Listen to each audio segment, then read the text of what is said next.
نو کتونکو ایوب خان شیرپور ویلفیر فاونډیشن ته یوه زنانه ځي بله راځي یوه ځي بله راځي موږ باقاعده د دوی له یو رسید ورکوو او په هغه رسید باندې هغه سلسله روانې لکه دا زنانه ده نو دې دا دواړه لاسونه مات دي حادثه یې اکسیډنټ دغه شوې ده 2 کالو شو خاوند دی چې کوم دی وفات شوی نو دا وایي ما له غوړي راکړه داسې ده که نه د کوم ځای زه د دغه عثمانزو زهید عثمانزو یې که نه فرید خیل عثمانزو خاوند دی کله وفات شوي 2 کاله وشو او څو بچي دي 3 زامن مې دي واړه ګټه وټه یې څه ده سم نشته بس یو بل راکړی په دې باندې بس وخت تېرېږي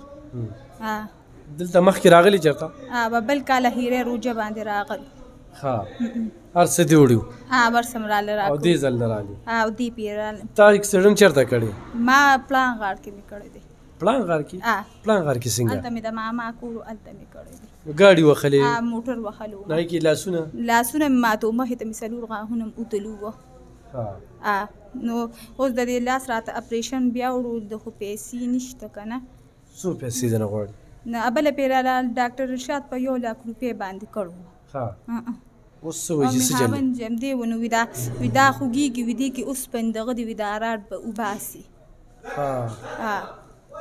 نو اوس وایي چې په هغې څونه خرچه راځي نو چې پته نه هغه وخت 1 لک اوس خو دا سرکاري ډاکټران لازم نو دوی وي چې وباسي به نو پیسې پې لکه راځي دغه راته ویلي دي او بچي دې سکول وایي مشر زوی مې سکول ته ځي نور واړه دي ګرانو کتونکو ساده الفاظو کې دا خبره کوو دا کومه زنانه چې زما خوا کې ولاړه ده 3 بچي دي 2 کاله مخکې خاوند وفات شوی دی دې اکسیډنټ کړی دی په هغه اکسیډنټ کې په دې لاسونو کې د دې چې کوم دی نو راډونه دي د دې نه 4 غاښونه مخې ته د دې د وینا مطابق دا وتلي اوس دونه پیسې ورسره نشته چې خپل علاج وکړي نو خو داسې څوک وي